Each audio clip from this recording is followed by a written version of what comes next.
World Down Syndrome Day is Sunday. According to the CDC, about 6,000 American babies each year are born with Down syndrome, making it the most common chromosomal disorder in the United States.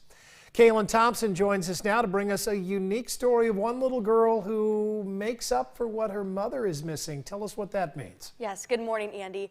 World Down Syndrome Day falls on March 21st because Down syndrome is caused by having 3 of the 21st chromosome.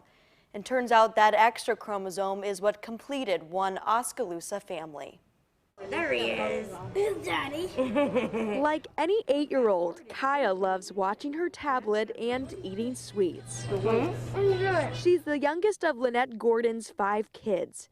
Kids she wasn't sure she'd be able to have after being diagnosed with Turner syndrome as a teen. Turner syndrome is a condition where the woman is missing one of the sex chromosomes.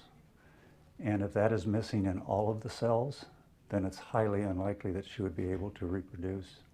But if it's only missing in some of the cells, what we call a mosaic tumor, then it's possible that she could have children. Lynette remembers Dr. Monsager consulting when she was pregnant with her twin boys, and again when she had advanced maternal age when pregnant with Kaya. She says her ultrasounds indicated everything was fine. It's so true when they say a mother's intuition, because throughout my whole pregnancy, I felt like there was something wrong. It was November 16th, 2012 when Kaya was born.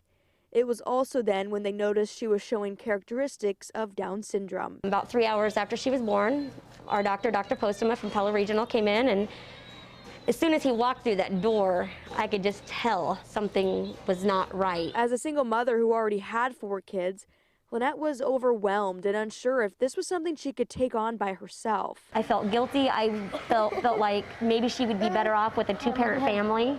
But then when she would smile at me, I was like, there's just no way. She's here, she's mine.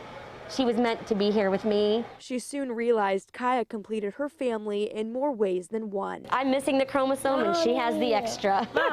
As we approach a day that brings awareness to a disorder that impacts so many families, Lynette has a message. I don't even think about Down syndrome when I look at her. I don't treat her any different. I want people to see her ability and not her disability, and just see how more alike she is than different, because she definitely is.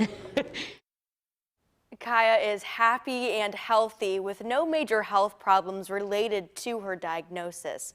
I'm told she's going to school where she's learning how to read and keeping her mom and siblings on their toes at home. Andy? That's a really sweet story. And again, Sunday, Yes. World Down Syndrome Day. All right. Thank you, Kaylin. Appreciate that story.